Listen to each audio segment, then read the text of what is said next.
Millionaire, silently followed, Black Nanny home. A rain hammered the iron gates of Langley House, dripping from stone lions that guarded its silence. Edward Langley, a millionaire known for rules sharper than razors, sat rigid in his leather chair, eyes locked on the clock. Every second was a verdict. Tonight, his nanny was not late by minutes, she was late by an hour. Oliver, his lonely 8-year-old, pressed his hands against the frosted window, whispering for Esther Mwangi, the black nanny who was more mother than employee. Beatrice, Edward's wife, lingered in the shadows, lips tight with words she would never say. When the door finally opened, Esther entered, soaked and breathless, her patched coat dripping on marble floors. She smiled only for Oliver, hiding eyes that carried storms. Edward's decision cut through the room like a blade. She was fired, effective immediately. Oliver clung to her waist, begging, while Beatrice looked away. Esther kissed the boy's hair and walked into the night rain without complaint. Edward, convinced discipline must rule above compassion, grabbed his coat and followed, certain he would prove her unworthy once and for all. But as he trailed her down the mist-soaked streets of South London, each step took him closer to a truth so raw, so unthinkable, it would not only rewrite his judgment of her, but destroy everything he thought he knew about himself. After he fired her, what he saw was unbelievable. The rain did not stop in Suriri. It slid down iron railings, pooled along the cobbles, and traced silver threads across the windows of Langley House, until the outside world looked dissolved. Inside, life moved with metronomic calm. Rugs lay square, shoes aligned like soldiers, and every door closed with the same soft click. At 7, the house woke to coffee and the scrape of a chair that moved exactly once. Edward Langley read figures while the clock hummed in obedient time. He had rules for every hour. Breakfast ended at 7:20. Calls began at 8, never 9. The car left at 8:30, even though the street ran like a stream. Parlor cushions stayed untouched except on weekends. The lights snapped off at 10. Guests sensed boundaries before they saw them, as if the walls themselves enforced order. Edward did not raise his voice. He did not need to. He could stop movement with a glance and a single cleared throat. He believed discipline protected what he had built, and he had built much. In photographs, he looked like certainty. Clean lines, steady gaze, tie exactly centered. In person, he looked like a question few dared to ask. Beatrice learned long ago to fold herself into that rhythm. She understood where silence fit. Her dresses stayed neutral, her hair pinned with neat precision, her smile measured so it would not ripple the room. Around friends, she laughed easily, but within the marble halls, she stepped as if crossing ice. She loved her husband in her way and accepted his systems as the price of peace. Still, there were moments when she paused by a window, watched rain, smoked the garden, and wondered what any of it felt like to a child.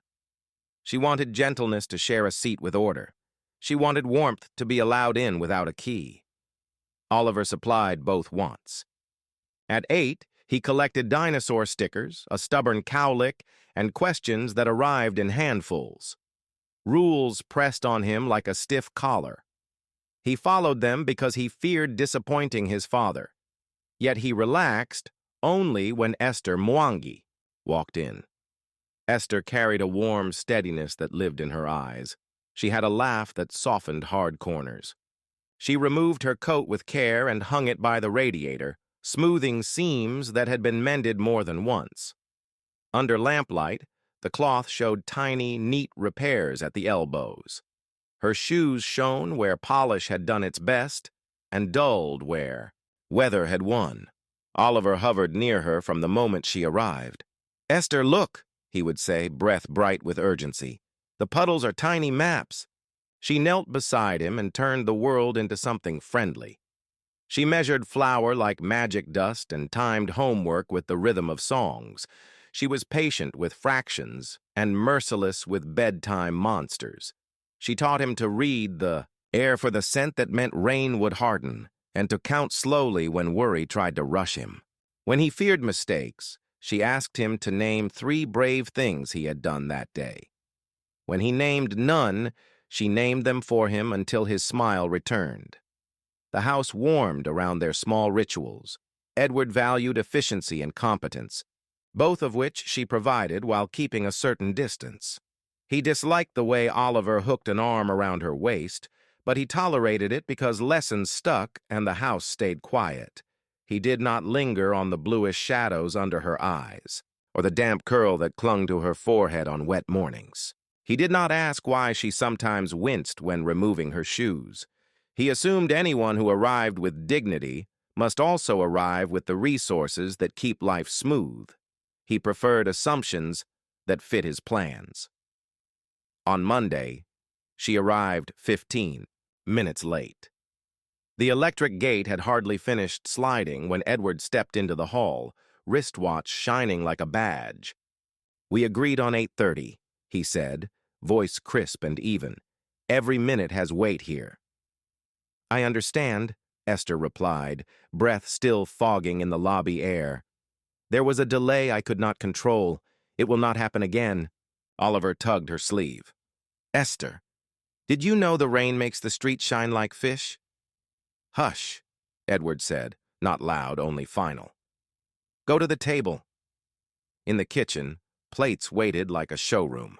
Oliver chewed toast while staring at Esther as if afraid she might vanish.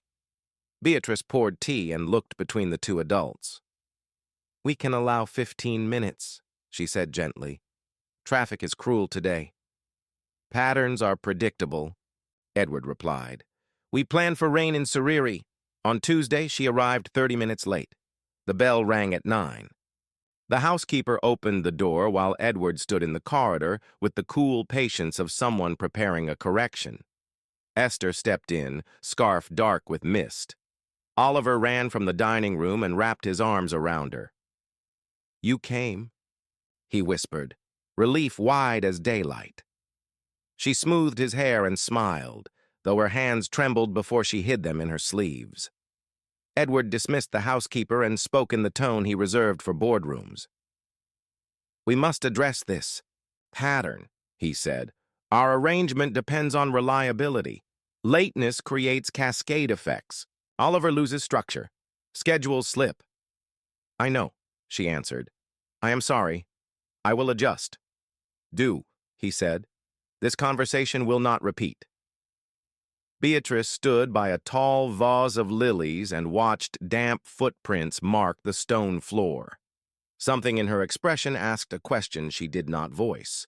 She noticed again the stitched elbows and, for the first time, wondered how far Esther traveled each day and how long those shoes had been faithful. That night, the rain sharpened. Street lamps cast halos over flooded gutters. Cars hissed like kettles. Edward reviewed margins at his desk, writing columns in a compact hand. He paused when he heard Oliver call from his room. Beatrice went, and he listened to her hush the child.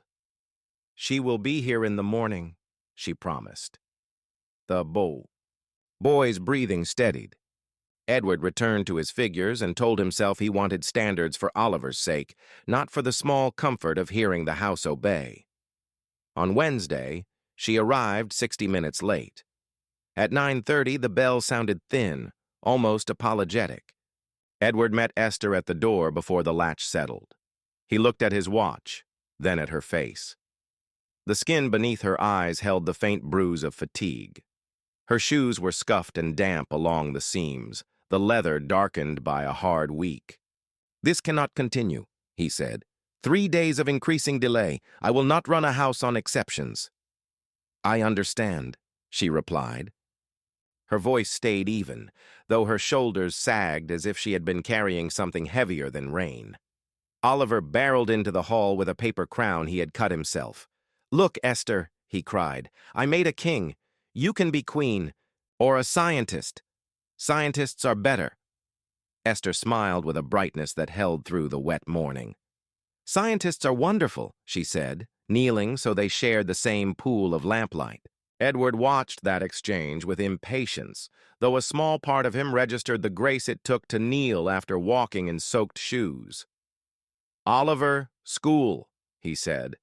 "Now." In the car while driving, the boy, Edward, lectured with measured calm. "The world will not accommodate tardy people," he said. "There are consequences to lateness."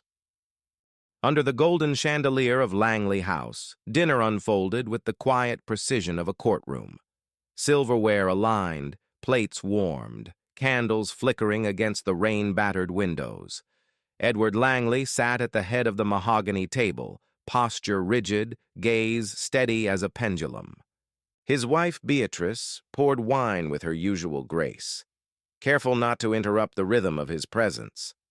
Oliver fidgeted beside her, stabbing peas, eyes darting every few seconds toward Esther Mwangi, who stood nearby with folded hands. Her presence, both comfort and storm.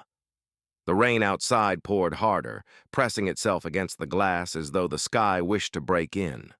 Esther's coat still hung by the radiator, damp edges curled upward, revealing more patches stitched with patience than cloth itself. Her shoes, set neatly at the corner, left faint marks on the marble floor.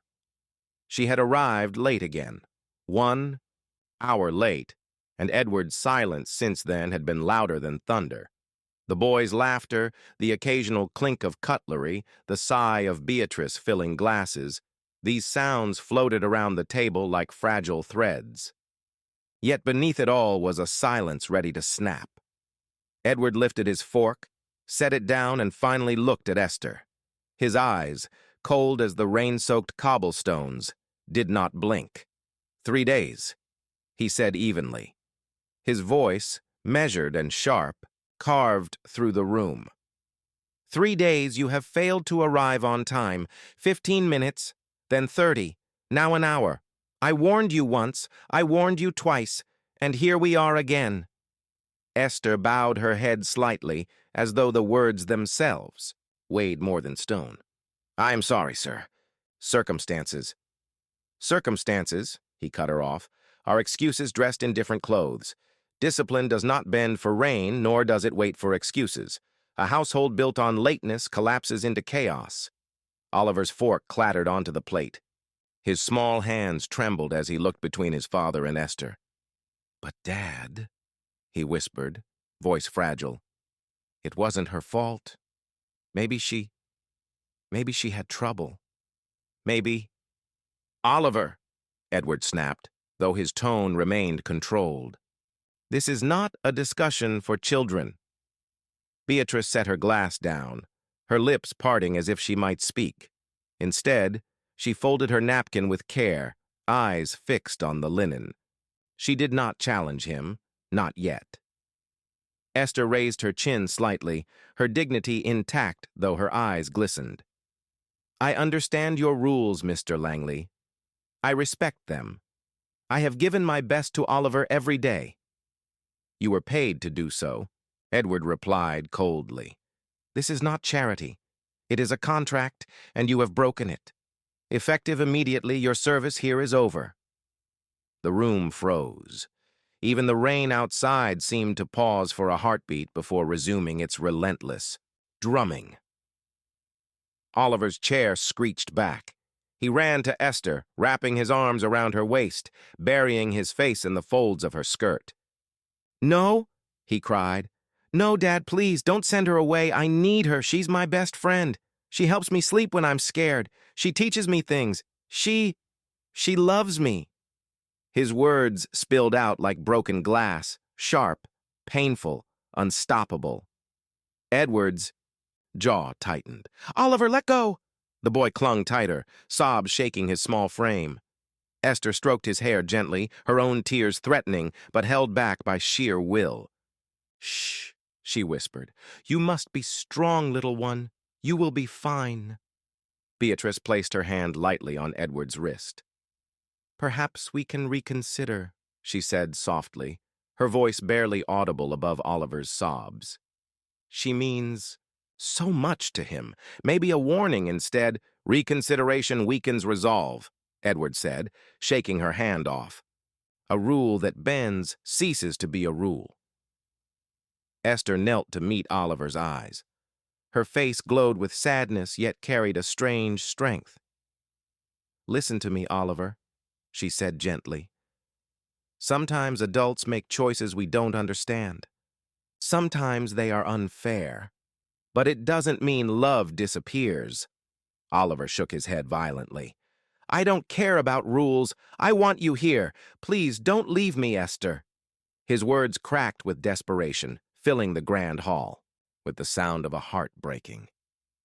Edward stood, his chair sliding back with deliberate calm.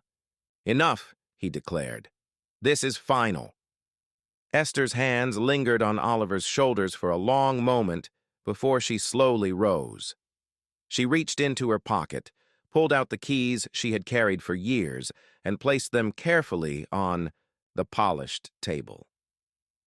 "Thank you for the opportunity," she said, her voice steady despite the glimmer of tears. "I will not cause further disruption."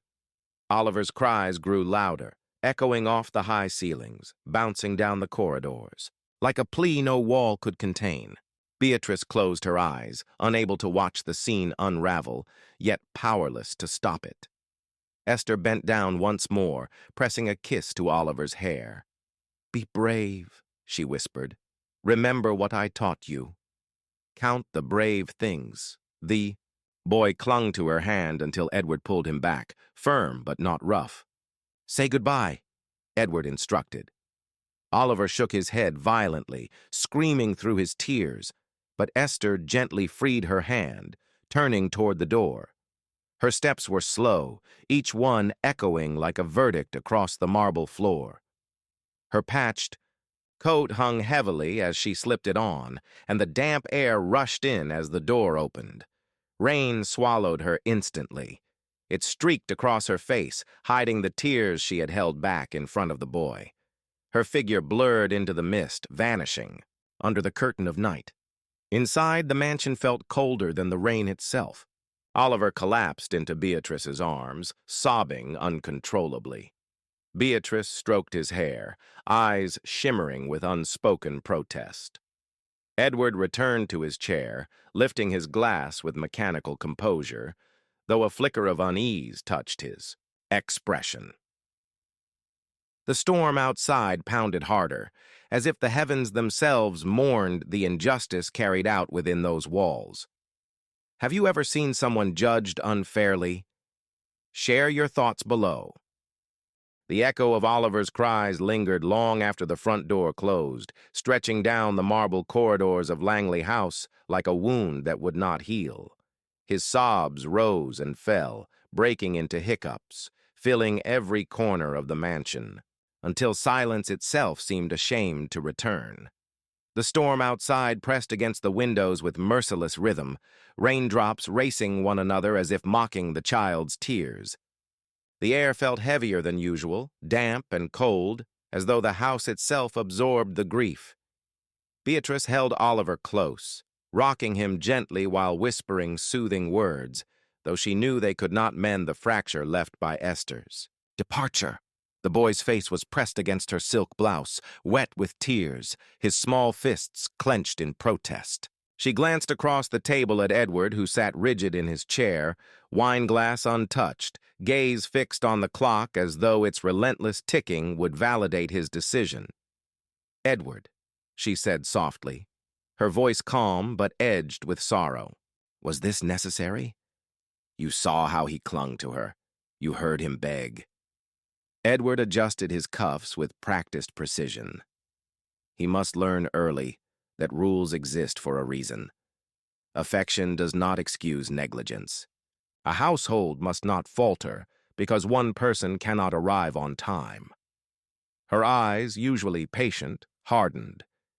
She gave him warmth you never could. You enforce structure, yes, but what about comfort? What about love?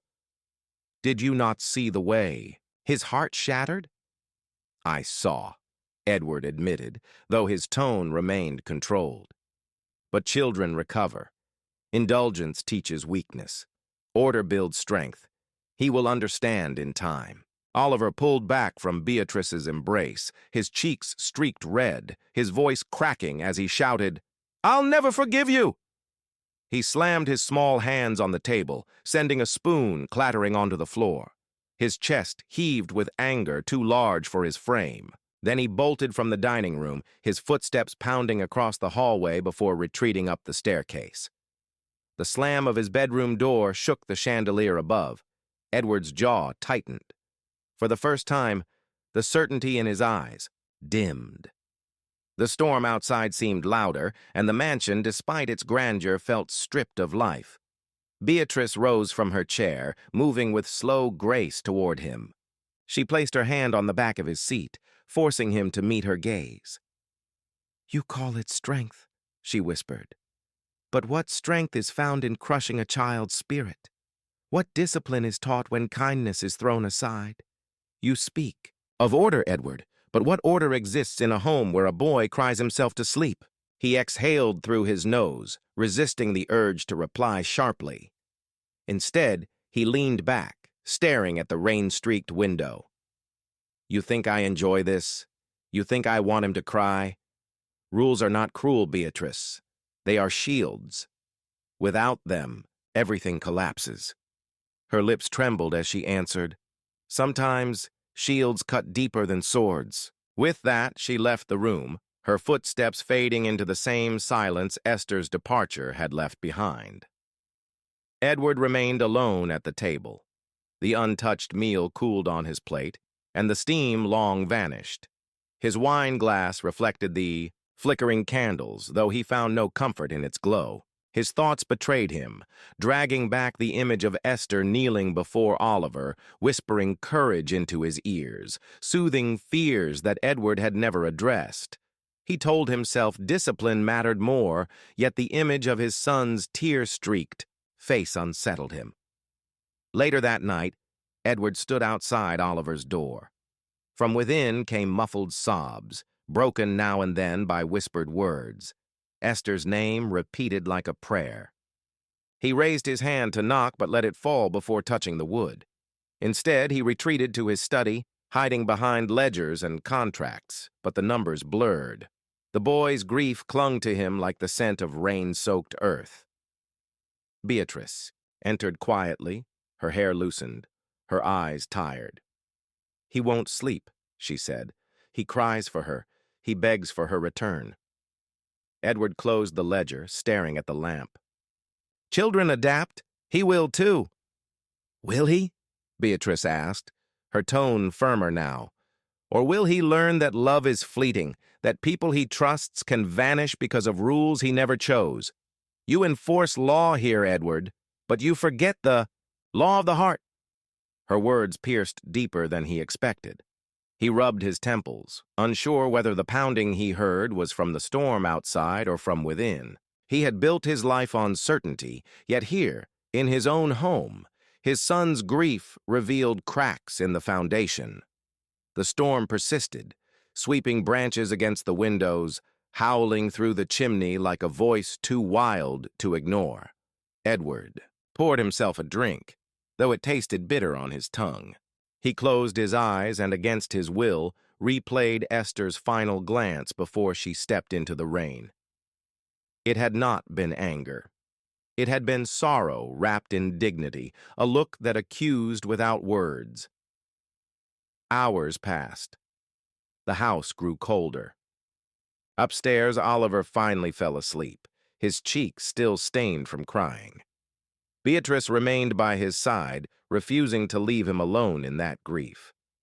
Edward paced the library, each step echoing against tall shelves. He told himself he had done the right thing, yet the silence argued otherwise. By morning, the rain eased, leaving the world slick and gray. The boy appeared at breakfast, eyes swollen, appetite gone. He pushed toast around his plate without eating.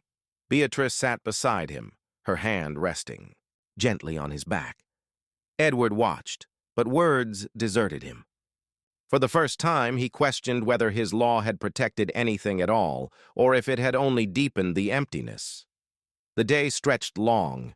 The mansion, usually filled with the sound of Esther's steady presence, felt foreign. The air carried no warmth, no laughter, no gentle rhythm of stories read aloud. Oliver retreated into silence, and Beatrice's eyes carried quiet disapproval. Edward moved through his schedule, but a nagging unease followed him like a shadow. Late that evening, he paused at Oliver's door again. He heard nothing this time. No crying, no prayers, only silence. Yet the silence felt worse, heavy with resignation. He pressed his palm against the wood, wishing for words that would not come. He descended the stairs slowly, each step dragging with doubt. He stared at the door where Esther once entered, now only marked by faint stains of water. Her shoes had left behind. He told himself rules mattered. He told himself he had no choice. But his heart, though disciplined, whispered otherwise. Dawn broke with a dull grayness over Suriri, rain still pressing lightly against the earth, as though the storm had not fully surrendered. Edward Langley stood at his study window, staring at the driveway, where puddles shimmered beneath faint street lamps.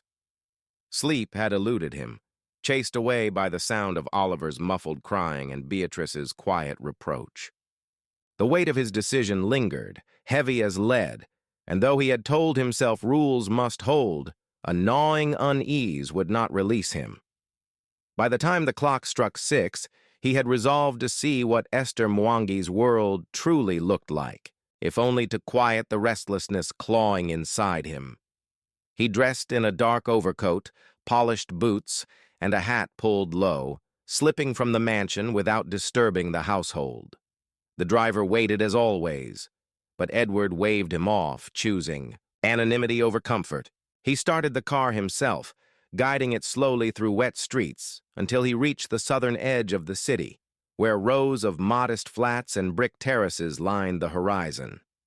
The rain thickened into drizzle, mist curling over rooftops, wrapping the city in a veil of secrecy. Edward parked a distance away, blending into a line of worn vehicles streaked with rust. He stepped out, adjusting his collar against the chill. Across the street, Esther appeared, leaving a narrow building with peeling paint and a doorway framed by ivy that clung stubbornly despite the season. She wore the same patched coat he had noticed countless times, buttoned tightly against the damp air. Her shoes, worn at the seams, carried her with a limp so subtle he had not seen it before. She walked with purpose, but not haste, head slightly bowed, eyes fixed on the pavement as though bracing against both weather and life. Edward trailed at a careful distance, his polished boots splashing softly against puddles. The city at this hour was quiet, alive only with the hum of buses and the occasional call of market vendors preparing stalls. He watched as a bus rumbled past, brakes hissing, doors opening. Esther paused near the stop, considered, then stepped back, choosing instead to continue on foot. Edward frowned. The rain thickened again, running down his face, yet Esther trudged forward, refusing the shelter and speed the bus would have given her. He realized she was conserving money, sacrificing comfort to save a fare that most would not think twice about. Each step she took was heavy, deliberate, as if the journey itself had become her silent battle. The mist thickened around side streets, softening outlines of factories and shuttered shops. Edward followed, cautious not to draw attention, but compelled by an urgency he had never felt in his dealings with business rivals. This was no boardroom contest. It was a glimpse into a life lived on the edge of endurance. They passed the market's opening for the morning. Vendors arranged fruit crates glistening with dew, their calls piercing the damp air. Esther walked through the crowd, ignoring the smells of baked bread and roasted chestnuts, moving steadily onward. Edward noticed her limp again when she stepped. Off a curb, a slight hesitation, a flicker of pain across her face before she steadied herself and pressed forward. He remembered Oliver's words. the joy she had brought him, the courage she had whispered at bedtime. Now, seeing her drag-weary steps, Edward felt an unfamiliar knot tighten in his chest. He followed her across a bridge where the river below rolled dark and restless. The wind picked up, tugging at her scarf, pushing rain sideways into her face. She adjusted nothing, pressing onward. Edward pulled his coat tighter, marveling at her resolve. Each mile added weight to his guilt. He had thought of her lateness as disrespect, laziness even, yet here was a woman walking miles through cold and rain, shoes failing, body straining, but spirit unyielding. At one intersection, the traffic lights blinked red, and Esther paused near a bakery window. She stared for a long moment at the trays of bread, steam fogging the glass.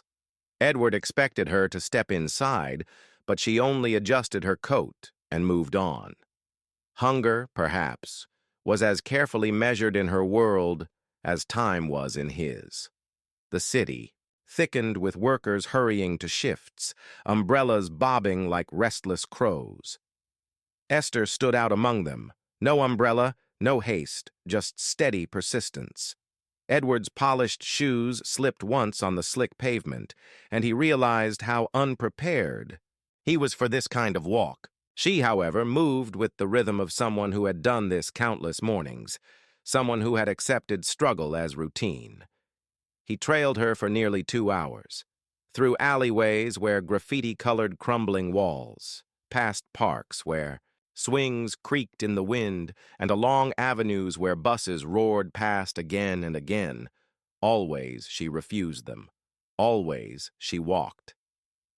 His admiration grew with every soaked step she took. Finally, she slowed near a block of narrow flats, their bricks stained by decades of weather. She slipped inside through a side entrance, shoulders hunched, shoes squelching faintly. Edward hesitated across the street, heart pounding in a way unfamiliar to him. He felt like an intruder in her world, yet he could not pull himself away.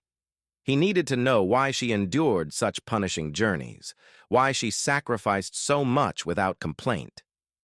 Minutes passed. The mist thickened. He waited, leaning against a lamp-post, staring at the door until it opened again. Esther reappeared carrying a small bag, now walking toward a nearby grocer. Edward followed her into the shop, careful to keep a distance. She bought only essentials: milk, bread, and a small packet of tea. No indulgence, no waste. She counted her coins with precision before paying, then tucked the bag under her arm and hurried back into the building. Edward stood frozen outside, watching. The door closed, the rain dripping steadily from his hat brim. The image of her patched coat, her weary limp, and her restraint in the face of hunger replayed in his mind like a relentless reel. He had judged her failures without ever seeing the battlefield she crossed each day, and for the first time in years Edward Langley felt shame bloom deep in his chest. The storm had eased by then, leaving the streets coated in a sheen of silver. Edward turned back toward his car, each step slower than the last. The mansion that awaited him now seemed less like proof of order and more like a cage built on blindness. Esther's struggles had been invisible inside its walls, but on the wet streets of South London they stood exposed, undeniable. Edward remained outside the narrow block of flats longer than he intended, the rain dripping from the edge of his hat, his shoes sinking into shallow puddles that reflected the dim glow of a flickering street lamp. Every instinct told him to leave, to retreat to the comfort of Langley House, where silence and order would restore his equilibrium. Yet something anchored him to that doorway, some tug he could neither name nor resist. The image of Esther's limp, her refusal to board a bus, her careful counting of coins at the grocer, they played again and again in his mind, unraveling the certainty he had wrapped himself in for years. At last, he moved, crossing the street, his steps slow, deliberate, as though approaching the unknown required reverence. He climbed the narrow staircase, paint peeling from the banisters, the smell of damp and old smoke clinging to the walls. He paused outside a door where faint light spilled through a crack, his heartbeat louder than the rain now softening beyond the window. For the first time in his life, Edward Langley hesitated to knock. Instead, he listened. Inside, he heard a gentle voice, Esther's, softer than he had ever heard it, tender in ways he had never imagined. He edged closer, the wood cool beneath his fingertips, and through the gap he caught sight of the room. The flat was small, scarcely larger than his study, but it carried warmth no marble hall could match. A single bed stood near the wall, neatly made with a quilt patched in colors, faded yet lovingly maintained. Beside it sat a frail woman, skin paper thin, hair silvered, eyes half closed from exhaustion. Esther knelt beside her, a bowl in hand, carefully spooning broth to her lips. Each gesture was slow, patient, as if the world outside did not exist. "Just a little more, Mama," Esther whispered, her voice steady though her shoulders sagged with fatigue. "You need strength." The older woman gave a faint smile, taking the spoon with effort. Esther brushed her mother's cheek gently, tucking a stray lock of hair behind her ear. The exhaustion on her face was unmistakable.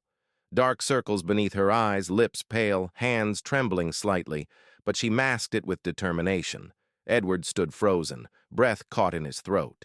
He had imagined lateness as laziness, indiscipline, disrespect. Yet here, before his eyes, the truth dismantled every assumption. She had not wasted time. She had not abandoned duty. She had walked miles through rain and cold so that every saved coin could go toward caring for the fragile figure before him. He pressed a hand to the wall to steady himself, the weight of revelation nearly buckling his knees. For a man who commanded empires, this tiny flat delivered a lesson he had never anticipated. The rules he worshipped seemed trivial compared to the resilience displayed in this modest room. Esther set the bowl aside, adjusting the blankets around her mother, whispering, prayers too quiet for Edward to hear. Then she lowered herself into a chair, shoulders slumping, head bowing for a moment, as though fatigue threatened to overtake her. She rubbed her legs, wincing faintly at the ache, no doubt caused by endless miles walked in failing shoes. Edward looked at those shoes by the door, worn to the bone, soles patched with tape, leather cracked beyond repair. He imagined the long, wet streets, the buses she had passed by, the hunger she had ignored to save a few coins. His chest tightened. Oliver's voice came back to him then, pleading, breaking, insisting Esther was more than a nanny. He had been, right all along.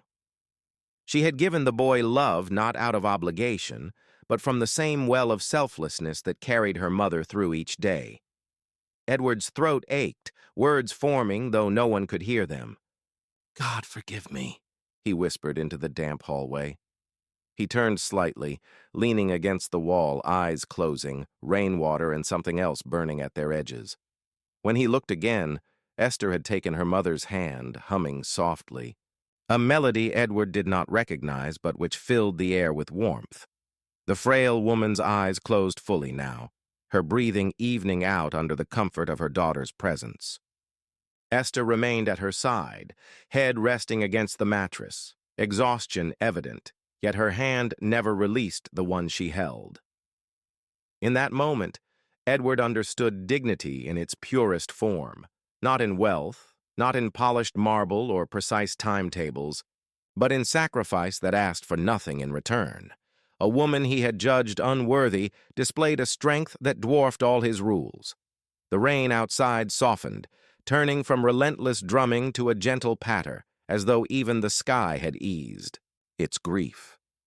The mist that had cloaked the streets lifted faintly, revealing outlines more hopeful than before. Edward breathed in, the damp air filling his lungs with a clarity he had not felt in years. He stepped back from the doorway, unwilling to intrude further but unable to leave unchanged. As he descended the stairwell, Each creak of the wood felt like a confession.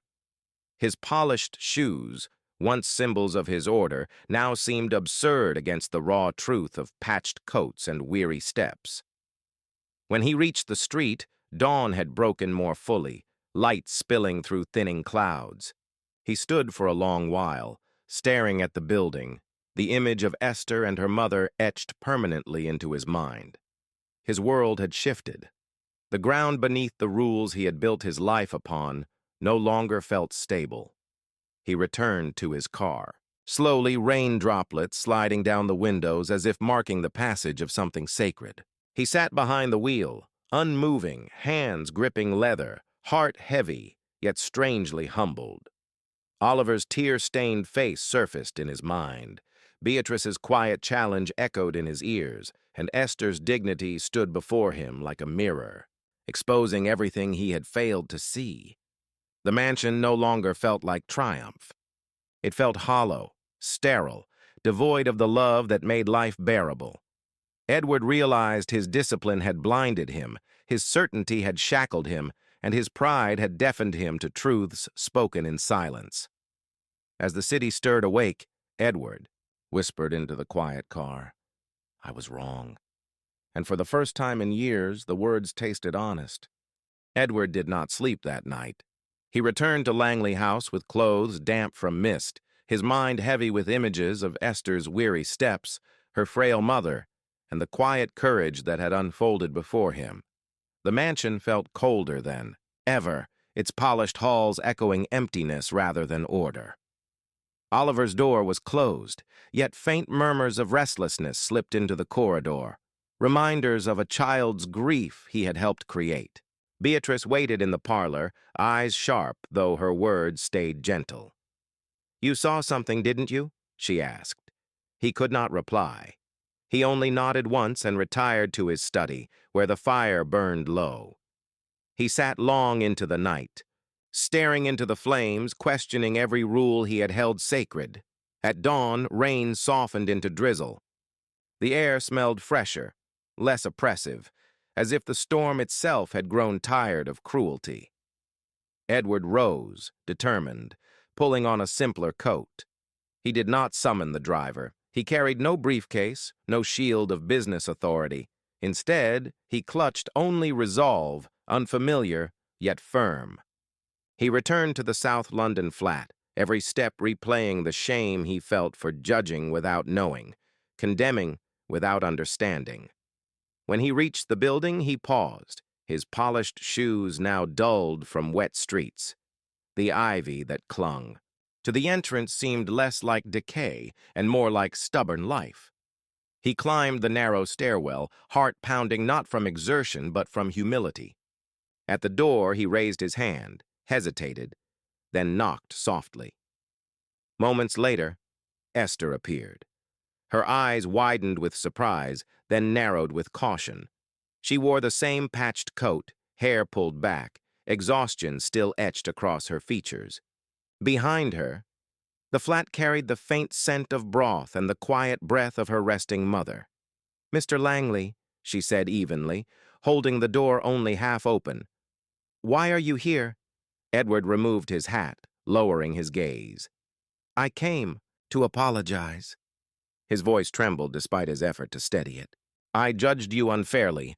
I fired you without understanding. I saw the truth yesterday. I know now why you were late, why you walked instead of taking the bus, why your eyes carried shadows." Her lips parted slightly, but she said nothing. "Waiting," he continued, words pulled from a place he rarely revealed. "Esther, I was blind. My house is large, but my vision was small. I valued rules above people, schedules above hearts. And in doing so, I wounded not only you, but Oliver, who loves you dearly." He drew a breath, meeting her eyes with sincerity. "I was wrong." Esther's shoulders softened, though her stance remained cautious. "Apologies are words, Mr. Langley. They do not mend everything." "I know," Edward admitted quickly. "That is why I have come not only with words, but with actions." You should not have to walk miles in worn shoes. You should not have to choose between bus fare and medicine. I want to provide you with a reliable car, yours to keep.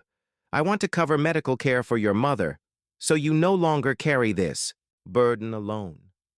And if you are willing, I want you to return, but not as staff, as family. The room stilled with the weight of his words. Esther's eyes filled, tears rising despite her effort to contain them.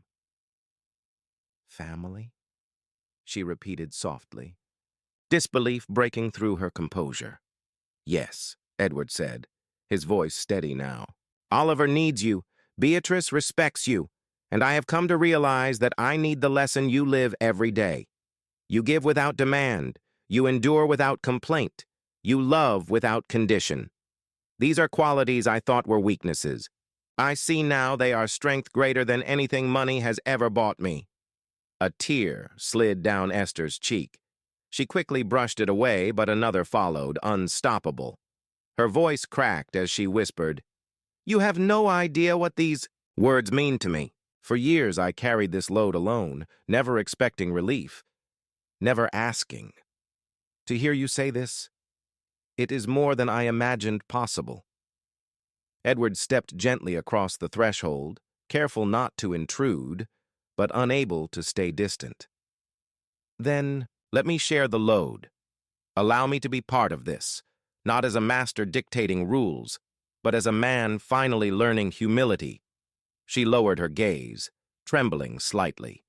Then, after a pause heavy with years of silent sacrifice, she nodded. I accept. For Oliver, for my mother, and perhaps for you as well. He exhaled, relief flooding through him like sunlight after a storm. A small smile tugged at his lips, unpracticed, yet genuine. Thank you, Esther. At that moment, Oliver's laughter echoed in Edward's mind, a memory of joy that had vanished with her absence. Soon it would return, brighter than before. Behind Esther, her mother stirred faintly, whispering her daughter's name. Esther rushed to her side, wiping her brow with practiced tenderness. Edward watched, humbled, then said softly, She will have the best care. I promise you that. Esther looked back at him, gratitude shining through tears. Then perhaps the rain has finally lifted. Outside, the drizzle eased, clouds parting just enough for pale sunlight to break through, casting the narrow street in a gentler glow. The ivy on the doorway glistened with droplets, no longer burdened, but sparkling with resilience. Edward stepped outside again, but this time his stride carried no arrogance. Instead, it carried hope. The world looked different, softer, wider, more forgiving. For the first time in years, he felt free, not because everything was under his control, but because he had surrendered the illusion that it needed to be. As he guided Esther down the stairwell to his car, her patched coat brushing, against his sleeve, Edward realized that redemption was not found in wealth or rigid rules. It was found in the courage to admit mistakes, to change, to choose compassion where once there was judgment. The mansion would no longer be cold stone, echoing silence. With Esther's return, it would breathe again. Oliver would laugh, Beatrice would smile, and Edward himself, though humbled, would stand taller than ever before. Rain still lingered in Suriri, yet when Esther returned to Langley House, the storm seemed gentler, as though the skies themselves had decided to relent.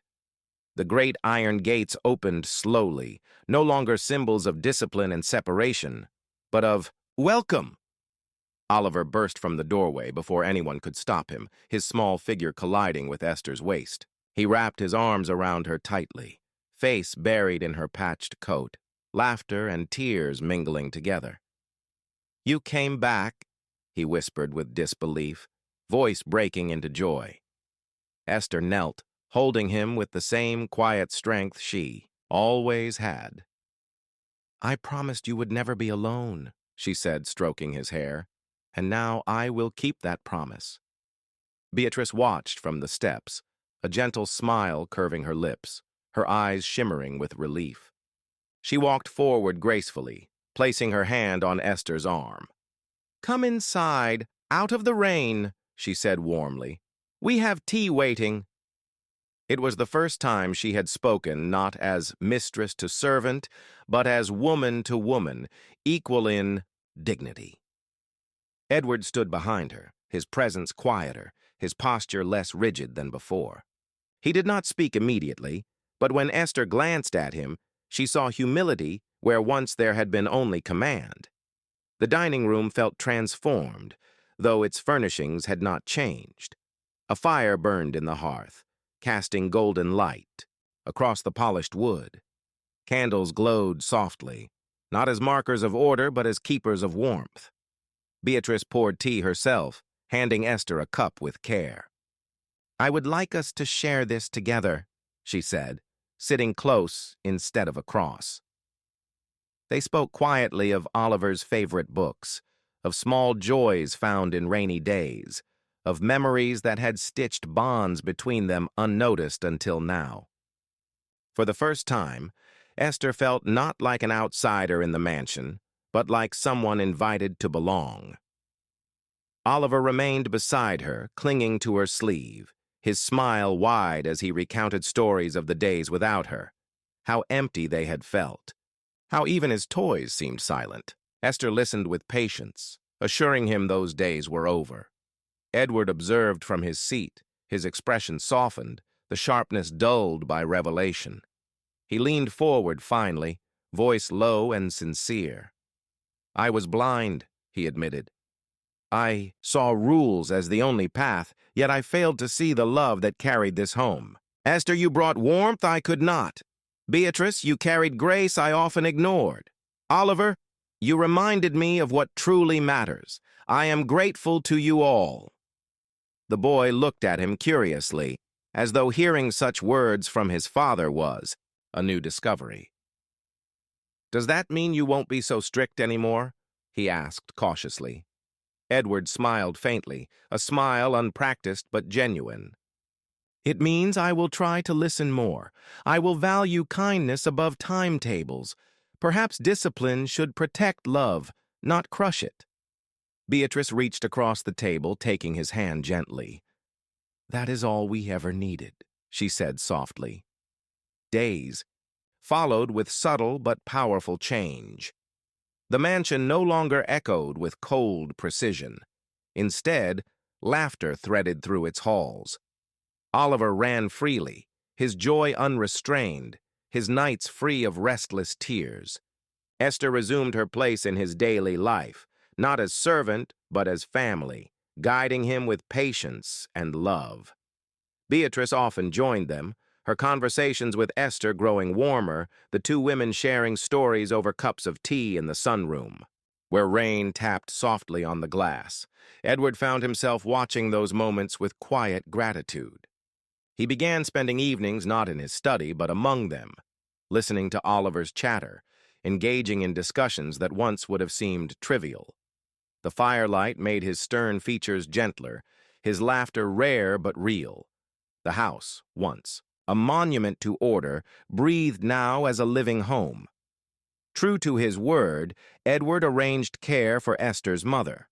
A skilled doctor visited the small flat, later transferring her to a facility where she received proper treatment and comfort. Esther visited daily. Her burden lightened, her smile freer than it had been in years. She often returned to the mansion with updates, sharing them at the table, where Beatrice listened attentively and Edward asked thoughtful questions.